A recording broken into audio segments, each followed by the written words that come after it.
The thing about instinct is that it doesn't wait for you to believe in it. The German Shepherd's name was Thistle, and he had been with the Obina family for 3 years before Perpetua stopped dismissing what he was doing. She was a veterinary technician. She thought this mattered. It would turn out that her professional knowledge was exactly what delayed her understanding. Obina and Perpetua had Chisholm, who was 20 months and had recently learned to point at things as a method of requesting them. She pointed at Thistle constantly. He bore this with the patience of an animal who had already decided that Chisholm was the most important thing in the building. The behavior started on a Thursday. Nothing obvious. Thistle began positioning himself between Chisholm and a specific area of the house, not aggressively, not anxiously, simply with the calm, particular resolve of an animal executing a task that required no audience approval. He would stand there.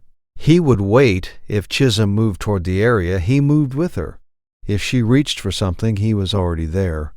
Perpetua moved him the first time. He returned before she'd crossed the room. She moved in the second time with greater deliberateness. He returned in under 4 minutes. By the third day, she'd begun consulting her veterinary technician colleagues about canine resource guarding.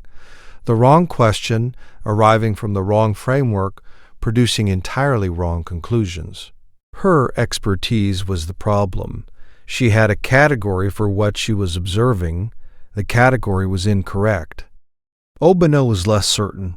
He had no professional framework to apply, which meant he was watching what was actually happening instead of watching for confirmation of what he already thought was happening. He mentioned it to his brother. His brother said he'd heard of something like this. Obina said he'd heard of it too. Neither of them said the thing out loud because it sounded like the kind of thing you didn't say until you had proof. On the 7th night, Perpetua sat on the kitchen floor at 11 p.m. with her back against the refrigerator, watching Thistle maintain his position near the area he'd been attending to all week. She had a cup of coffee she wasn't drinking. She had her phone with a browser open to a veterinary behavior website she wasn't reading. She was watching the dog. He turned and looked at her once. Directly. The kind of look that carries information. Then he turned back. 2 days later, the thing happened. The details are specific, which is why they matter. Thistle began a behavior he had never exhibited in 3 years. He moved from his position and pressed himself against Obina's legs repeatedly in the direction of the phone. Obina reached for it. Thistle continued pressing toward it. Obina called the number he needed to call. What the meteorologist found was tornado formation. The meteorologist explained the science afterward. Dogs can detect infrasonic pressure waves at frequencies below human hearing.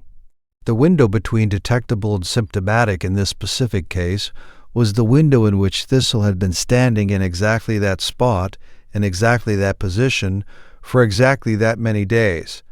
The tornado touched down 400 meters from your property. The dog's warning gave you 38 minutes, the meteorologist said. Perpetua wrote it down, not because she needed to.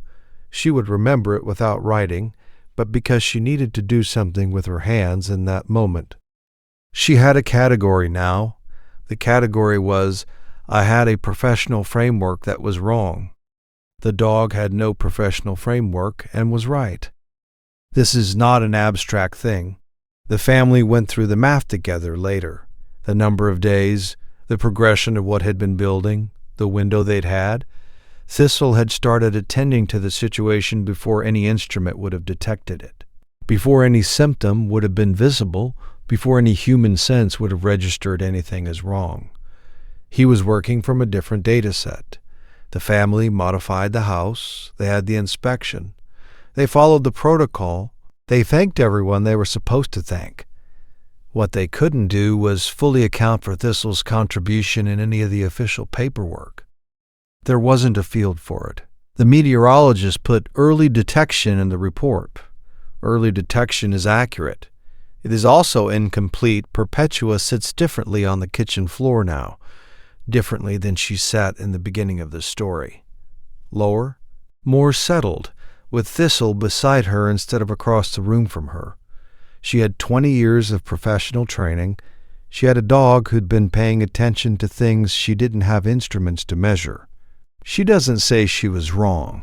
She says she was working with incomplete data. Thistle has no opinion on the distinction. He is busy attending to Chisholm, who is 20 months and has recently learned that pointing at the dog works somewhat better than pointing at most other things. He is patient with her about it. He has always been patient. Has your dog ever done something that didn't make sense? Until suddenly it did. Tell us in the comments. Subscribe so the next story finds you before the noise does. The science confirms what the family already knew by the time the specialist explained it. Dogs carry sensory data at a density human instruments are still catching up to measure. What feels like loyalty often turns out to be perception. What looks like protection turns out to be early detection. The gap between those two explanations is exactly where these stories live, in the space between what we call instinct and what we're only beginning to call evidence.